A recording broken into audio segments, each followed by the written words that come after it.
The moons of Velkar-9 hung low over the crystalline forests, casting violet shadows across the hunting grounds. Rhea Voss crouched behind a cluster of razor grass, her breath forming small clouds in the frigid air. She wasn't supposed to be here. The Calerith territory was strictly off-limits to all human personnel stationed at the research outpost. But Rhea had never been particularly good at following rules that didn't make sense. The Calerith were apex predators, 7 feet of corded muscle, obsidian claws, and intelligence that rivaled humanity's own. They hunted in packs, communicated through subsonic growls, and had territorial instincts so fierce that even orbital scans kept a respectful distance. 3 colonies had tried to establish diplomatic contact. 3 colonies had been reduced to scorch marks and cautionary tales. Rhea adjusted her thermal scanner, tracking the heat signatures moving through the tree line.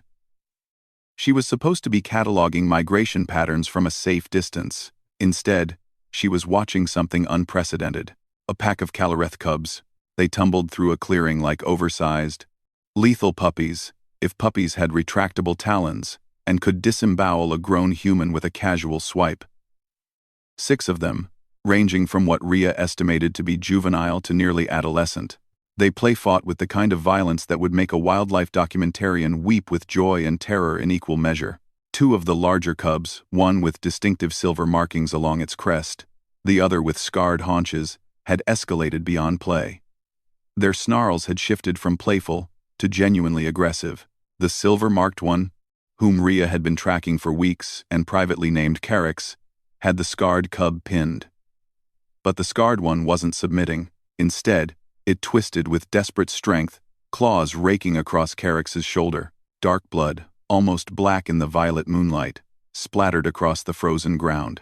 The other cubs scattered, their subsonic calls creating a pressure in Rhea's chest that made her ribs ache. This was bad. The adult Calerith would be here in moments, and if they found a human near injured cubs, her death would be neither quick nor diplomatic. Calerith and the scarred cub rolled across the clearing, a blur of fury and instinct. They were going to kill each other. Rhea could see it in the way their movements had shifted from dominance display to genuine combat.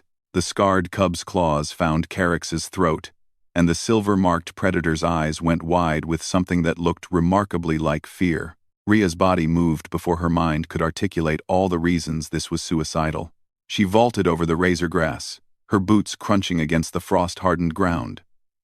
The cub's head snapped toward her, their multifaceted eyes reflecting her thermal signature like tiny amber suns.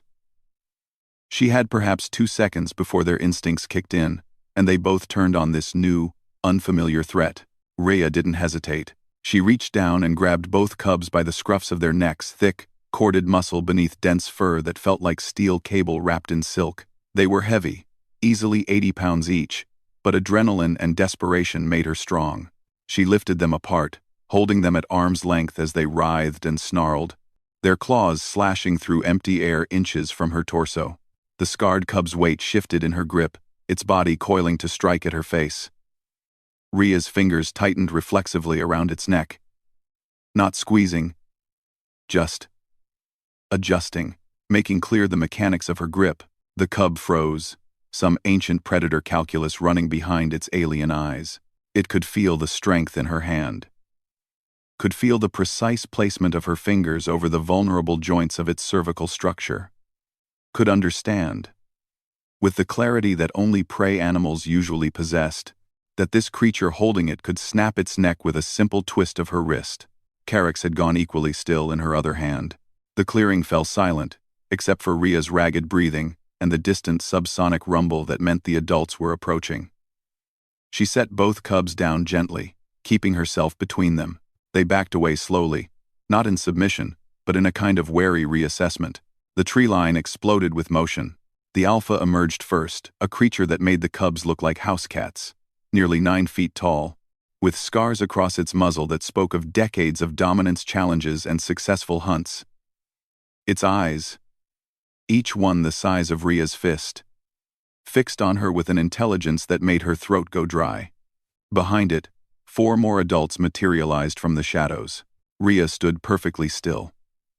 Running would trigger chase instincts. Fighting would be laughable. Submission might work, or it might mark her as prey, so she did the only thing that made sense in her oxygen-deprived, terror-sharpened mind.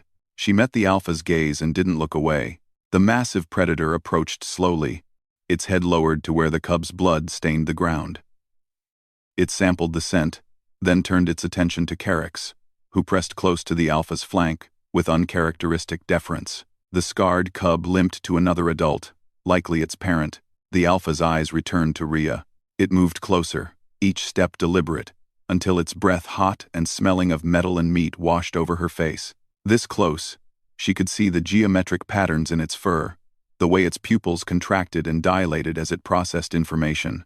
It leaned down, its snout level with her hands.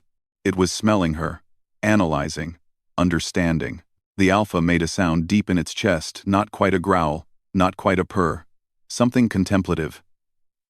Its massive head turned slightly, regarding Calerith, then back to Rhea. It was making connections, drawing conclusions. This small, soft creature had stopped the fight, had held their cubs with strength enough to harm but had chosen restraint, had positioned itself protectively, not aggressively. The alpha's tail, thick as Rhea's torso, swept across the ground in what might have been acknowledgement or amusement, or perhaps simply filing away this anomaly for future reference. Then it turned, a subsonic command rippling through the pack. The adults melted back into the forest, the cubs following. Calerith paused at the tree line, its silver crest catching the moonlight, and looked back at Rhea with eyes that held something uncomfortably close to respect. Then they were gone. Rhea's legs gave out, and she sat hard on the frozen ground, shaking. Her hands were bleeding where the cub's fur had torn her skin. Her entire body felt like it had been wrung out and hung to dry.